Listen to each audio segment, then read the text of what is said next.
Right now on News 12, dead on the side of the road. What we're learning about the body found today in Wyandanch. A new round of severe weather on the way for millions. The path of destruction carved already in the Midwest. Here at home, are we in for more scenes like this?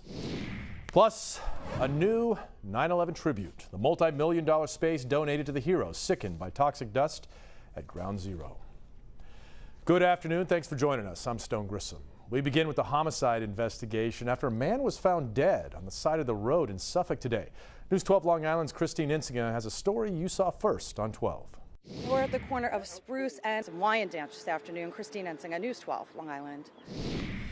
An NYPD officer from Oceanside has been indicted in an elaborate murder-for-hire plot to kill her estranged husband and a child. According to court documents, Valerie Cincinnelli asked her boyfriend to hire a hitman to kill her estranged husband and her boyfriend's own daughter. Federal prosecutors say Cincinnelli withdrew $7,000 to pay the hitman. She has been indicted on 2 counts of murder for hire and 1 count of obstruction of justice. She's being held right now without bail. A former Long Island math teacher has avoided jail time despite having sex with a student. News 12 Long Island's Eileen LaPalmer is here with that story. Daniel McMenamin was a teacher at the Lawrence Woodmere Academy. Eileen LaPalmer, News 12 Long Island. The president of the Lawrence Woodmere Academy Board told us this afternoon, quote, "We have a new leadership in place and we work with an independent third party to develop and provide additional training and protocols to help prevent unacceptable behavior from occurring."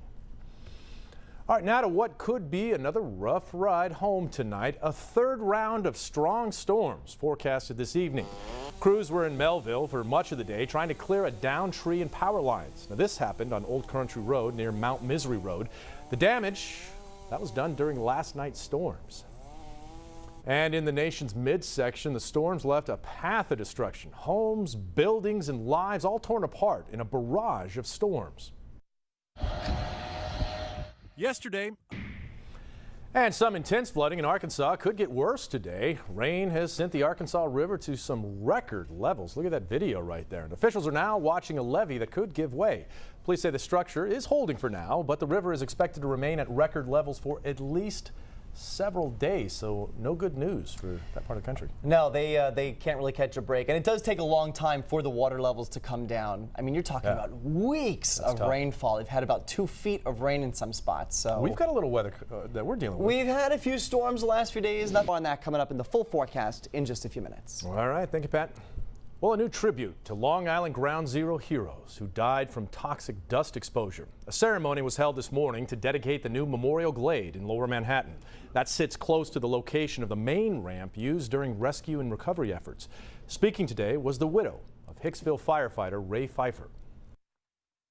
Ray loved being a fire member then. Pfeiffer died 2 years ago from what began as kidney cancer. He was a key figure in securing health care for those who got sick from working at Ground Zero. All right, turning now to President Trump. Today, he again slammed Robert Mueller and the Russia investigation.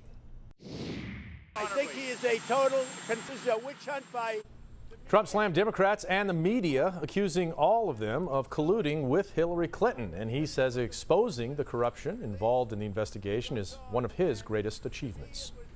Now, that comes after Mueller broke his silence yesterday about his report. There were multiple, systematic American. Mueller called the Russian election interference the central allegation of his probe. He also stressed that President Trump was not cleared of obstruction of justice. Mueller says if his team had the evidence to prove the president did not commit a crime, they would have said so. Mueller also said only Congress can officially accuse a president of wrongdoing. All right, now to the number of Democrats calling to impeach President Trump. Well, that's growing now. Democratic Garden City Congresswoman Kathleen Rice is one of more than 30 congressional lawmakers, all calling for action. However, the vast majority of the House Democrats have not yet called for impeachment proceedings. And House Speaker Nancy Pelosi is calling for patience. Many constituents get results. Speaker Pelosi has previously said she would not support impeachment proceedings without support from Republicans. Pelosi says doing so may only help Trump win a re-election.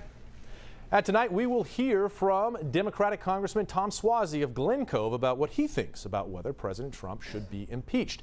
He will be sitting down with me for another edition of Power and Politics. That is 8 o'clock tonight.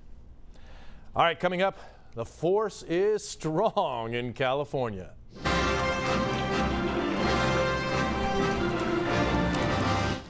Disney unveils its new Galaxy's Edge. That's coming up.